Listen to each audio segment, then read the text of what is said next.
सोचिए, अगर हमारे शरीर के अंदर ही एक ऐसी फैक्ट्री हो जो जीवन बनाती हो और वो अचानक काम करना बंद कर दे तो?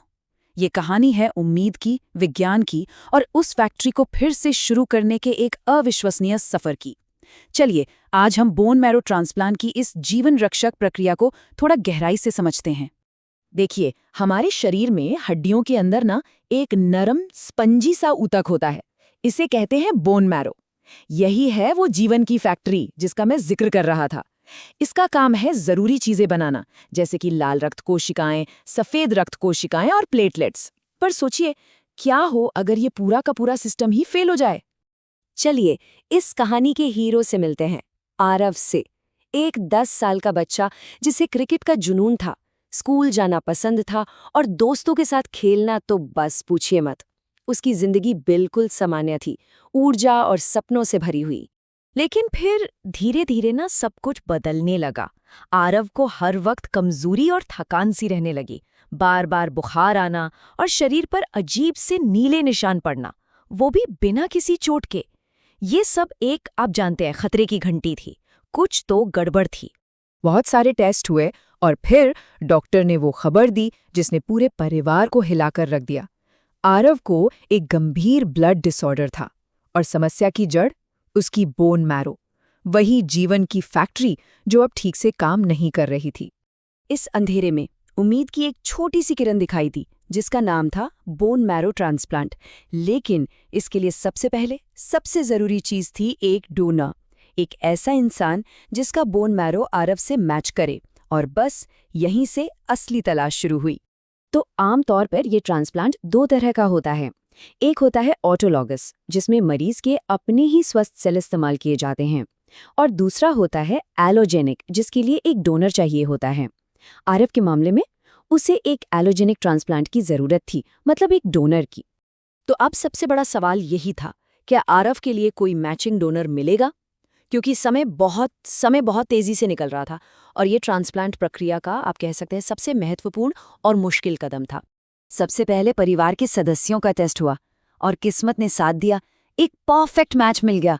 और वो मैच कौन था? उसकी अपनी बड़ी बहन। ये उस मुश्किल वक्त में शायद उम्मीद की सबसे बड़ी खबर थी। डोनर मिल गया तो एक राहत मिली, लेकिन इस सफर का अगला और शायद सबसे कठिन पड़ाव अब शुरू हुआ।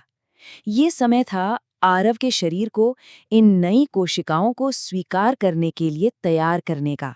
इस प्रक्रिया को कहते हैं कंडीशनिंग थेरेपी।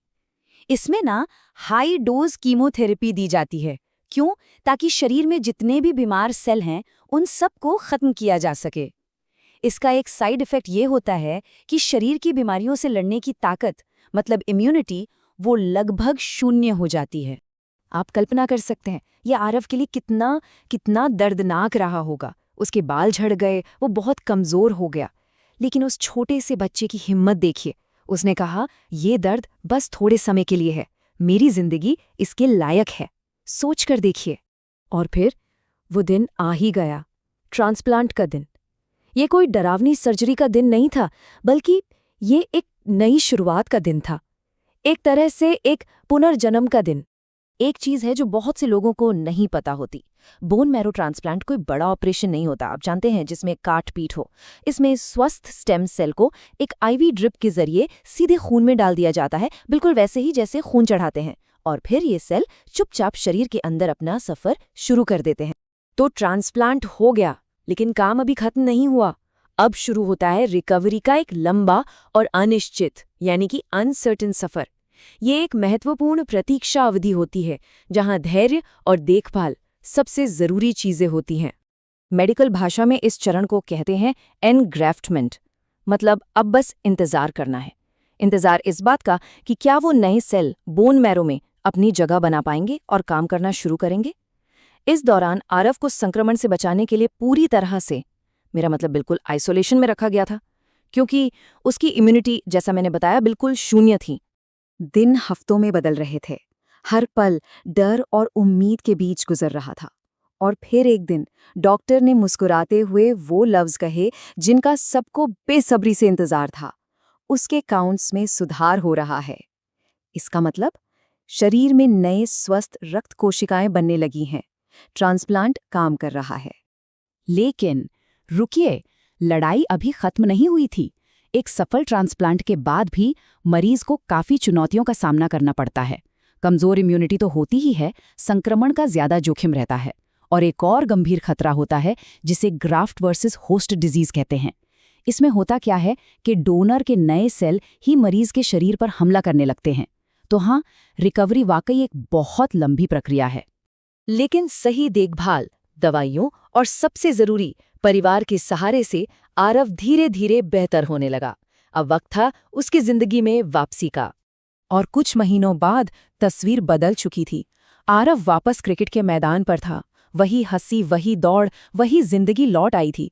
उसकी जिंदगी हमेशा के लिए बदल गई थी, सिर्फ दवा से नहीं, बल्कि उसकी अपनी हिम्मत, परिवार के प्यार और उसकी बहन के उस निस्वार्थ उपहार की वजह से। आरव की ये कहानी ना हम सबको एक बहुत महत्वपूर्ण संदेश देती है। ये बोन मैरो ट्रांसप्लांट सिर्फ एक मेडिकल इलाज नहीं है, ये जीवन का एक तोहफा है।